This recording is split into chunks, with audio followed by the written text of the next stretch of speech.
Before we get started, I'd like to thank my good friend Wyatt for requesting this game. If you have a game you'd like us to talk about, hit us up on Twitter, Facebook, or Instagram. We'd love to do a review on it.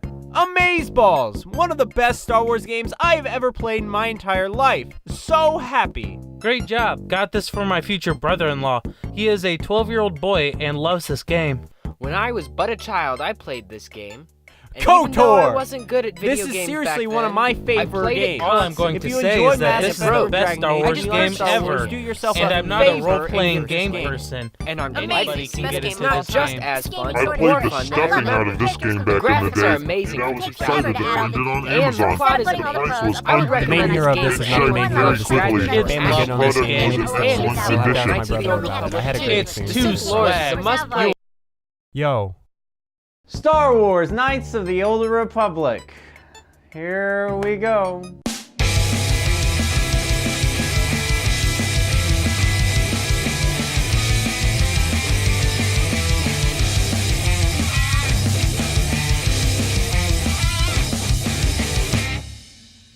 Released in 2003 and developed by BioWare, Knights of the Old Republic is widely considered to be the greatest Star Wars game of all time. That's right, better than Jedi Outcast, better than LEGO Star Wars, hell, better than Battlefront. And yet, for some reason, I managed to almost completely avoid it.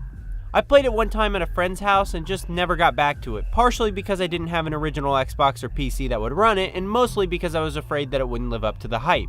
So many people begin to foam at the mouth at just the slightest mention of the game, and I didn't want to find out that they were just nostalgia blind because they loved it when it came out. Taking place around 4,000 years before the rise of the Empire, the game opens with an attack on your military base by Darth Malak. You narrowly escape his grasp and attempt to destroy the Star Forge, an ancient, unknown weapon. Now I know what you're thinking. 4,000 years before any of my favorite characters are born? Why should I care then? Originally, LucasArts wanted this to be the 8th tie-in with Attack of the Clones, but that would require this game to fit carefully into the established canon, never being able to fully stretch its wings. Instead, it would be confined into a tiny little box with a sticky note on it that says The Prequels. There are no Skywalkers or Kenobis or Yodas, except that guy, but the lack of previously established characters is part of the reason why this game grows as it does. Also, I know that short blurb of a story wasn't nearly enough to sum up the plot of this game, especially because you don't hear about the Star Forge until almost 9 hours in. Even then, it's not really understood for hours after that. You know it's what turned Malak and his master Revan, who were both powerful Jedi, to the dark side, and you know that it's dangerous, but beyond that, it's only vaguely hinted at. There's nothing wrong with that by any means, though. The original Star Wars almost immediately shows off what its super weapon could do, but KOTOR lets that be part of the mystery. Despite having a late game twist, the late game twist, spoiled for me as a child, I still knew nothing about what the Forge was. At times it can feel like a standard Star Wars adventure with its Wookiees, Jedi, super weapons, and ensemble cast, but it's really the characters that keep the plot moving forward. Though the majority of the story may take some time to get off the ground, almost immediately the game introduces you to characters with compelling backstories who react to your choices, have conversations with each other, and fight beside you. Each one brings their own skills and personalities to the table, something that can't be said about all RPGs. Knights of the Old Republic is at its absolute best during its character-driven moments. The voice acting isn't always incredible, but it's really easy to get attached to these characters, making you that much more invested in their journeys and personal struggles. A great example of this is Bastila's journey. As the game progresses, she goes from an overconfident, almost arrogant Jedi, but as she opens up to you, it's revealed that she's struggling with her personal attachments from being taken from her family at such a young age. She reveals that she still misses them and is forced to face her flaws as a Jedi head-on. I do have one minor problem with KOTOR being set so far from Empire, though. The Star Wars universe is shown to be an ever-shifting landscape of science and technology. However, 4,000 years before the rise of the Empire, the technology is largely unchanged. Sure, some of the droids look less smooth than they would, but things like the Star Destroyers look like piles of junk compared to the Endar Spire and Malak's flagship. Hell, the Ebon Hawk is almost identical to the Falcon, and judging by the sound of them, they both run on very similar engines. So either technology in the Star Wars universe is pretty much stagnant, or the Falcon is the equivalent to a Roman ship going up against an aircraft carrier. I'm glad it's so far from established canon, but maybe 4,000 years was a little too much for consistency within the rest of the series. That issue aside though, Knights of the Old Republic is incredibly fun. It operates on a semi-turn-based strategy combat system. You spot an enemy, the game pauses, and you select an action to take. Your party will attack and the battle will unfold in real time. You can choose to switch up moves and when to heal, but without interaction, your character will automatically do the standard attack. It's an interesting choice and one that took me quite some time to get used to, but I did come to enjoy it. It works because it makes combat completely dependent on how you built your character instead of how quickly you can react to a situation, making your character's skills much more important than your own. By having a complicated combat system, it makes for a more raw RPG experience. Speaking of character building, it works the same way as D&D. In fact, the combat works based on imaginary dice rolls. I guess you could call this the Star Wars Dungeons and Dragons, or Droids and Devorians, or Space Worms and Spaceships. That one's good. What about Knights and Old Republics? Way to take the low-hanging Meiluron, Dakota. It's useful to have this character chart be so similar to other things because I don't have to decipher what it means. It mostly uses the same skill tree, so a mildly experienced RPGer, role-playing gamer, a role player, doesn't have to decipher what each skill is. However, I think what's most impressive about Knights of the Old Republic is how huge it is. Like, this game came out in 2003 and the amount of content starts to encroach on Fallout levels at times. The quests are more straightforward and there's less endings to them, but at times I'm truly amazed at how much each planet has to do.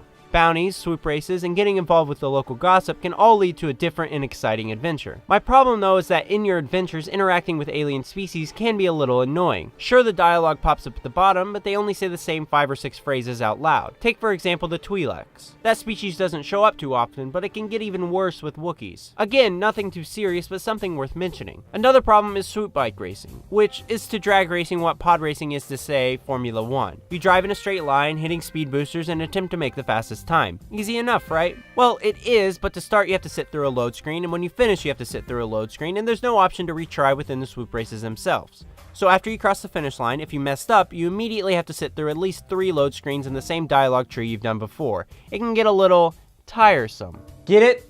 Tiresome? You know, because races generally have tires. Evan, swoops don't have tires though. You know, Dakota, I have this really fact-heavy episode here, and I'm trying to lighten the mood, and every time I try, you ruin it. There's a lot to be praised in KOTOR, and one of the best things is its aesthetics. There's a nice balance here. As I mentioned before, the Ebon Hawk is fairly similar to the Millennium Falcon, but planets like Taurus look distinctly like Coruscant. Both the pristine of the prequels and the used look of the OT are here, and it does it very well. It's a refreshing balance that isn't seen too often in Star Wars, and despite taking place several thousand years before anything we've seen, it feels like two worlds colliding in a great way.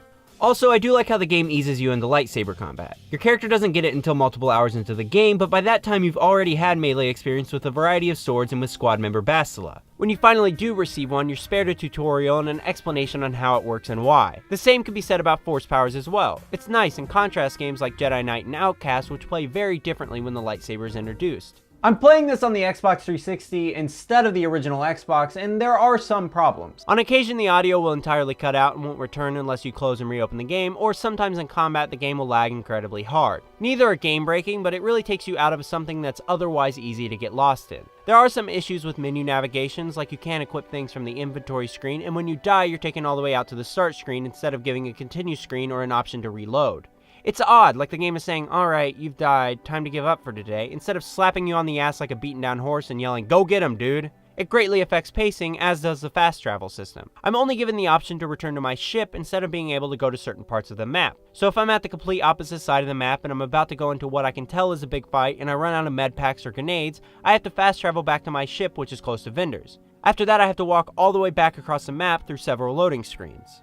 Now, I know I've been pretty serious this whole episode, but if I'm being entirely honest, I absolutely loved playing Knights of the Old Republic. Almost every issue I have is what I consider to be nitpicking. I'm addressing them more so because I want this to be a comprehensive review, and besides the fast travel, they were all things I adjusted to and didn't notice by the end of my playthrough. I have to say, this is not only one of the best Star Wars games I've played, but also one of the best games I've had the pleasure of experiencing. From the compelling characters and world building to the impressively different gameplay, I adored almost every single second of KOTOR. Around every corner I found new characters and new adventures to be had. Even with the somewhat linear level design, I felt an incredible amount of freedom in what I could do and was continuously amazed at how even the smallest quest lines seem to fit together with the main quest. It makes the universe feel much more connected and shows the incredible attention to detail the developers had for this game. It captures the atmosphere of Star Wars incredibly well while building on it with new concepts and ideas. It's a stunning game and one I can't recommend enough.